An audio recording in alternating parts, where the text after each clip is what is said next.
Do you really know Angola? Angola is the 22nd biggest country in the world, 14.5 times bigger than its former colonizer. The Europeans say they discovered Angola in the 15th century, but since mankind started in Africa, it's safe to say that Angolans discovered their own country, and that afterwards, in the time of slavery, they helped to build countries like Brazil and the United States. In Angola, people speak Portuguese, helping to make it the most spoken language in the Southern Hemisphere, and the 5th in the world. Some of the top Portuguese language writers are Angolan. The first black man to perform in the Eurovision Song Contest was Angolan. The top scorer in Portugal's major football league history is an Angolan. The 2 times Benfica won the Champions League, their captain was an Angolan. The strange thing is, football's not even Angola's favourite sport.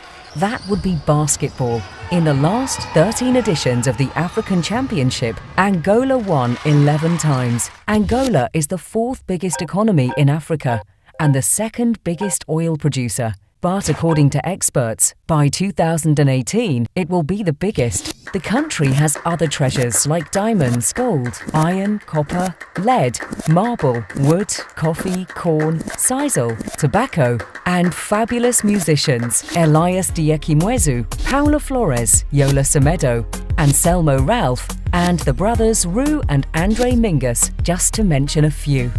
Angola is the homeland of the 3rd hottest music genre in the world and of the 2nd hottest music genre in the world, which would later give birth to the hottest music genre in the world.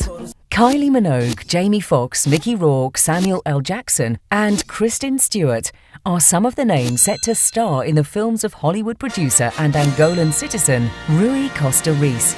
Angola just recently started producing its own serial dramas, and one has already been nominated for an Emmy. In the first decade of the 21st century, no economy has grown more than Angola. Not even China. Luanda, the capital city of Angola, is said to be the most expensive city on the planet, but it's also one of the most vibrant, with some of the finest restaurants, hotels, shops, nightclubs, and views in Africa.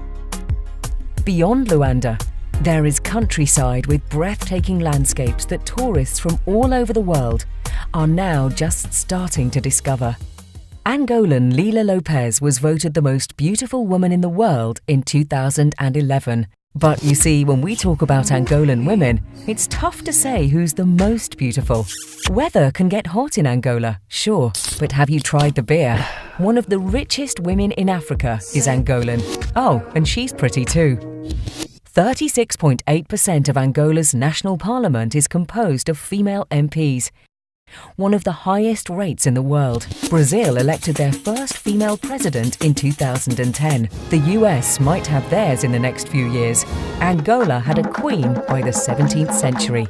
For over 20 years, the Simpsons have always been yellow, except for one day, the day they announced they were going to be televised in Angola. A few years ago, Europe didn't want Angola's airline company in its skies. Now, the biggest airline companies in the world fly in Angola's skies.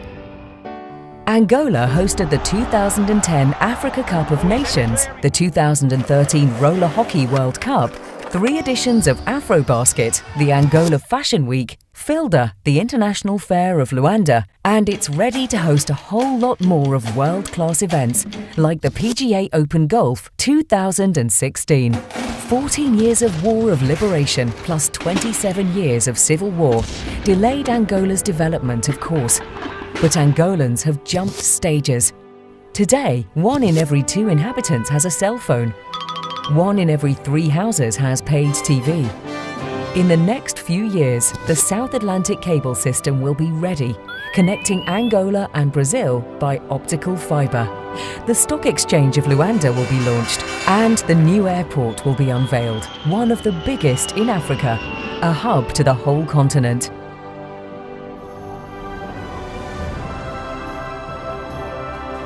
This is what Angola achieved in a little over a decade of peace. Imagine where it might go from here. Proudly, Angola.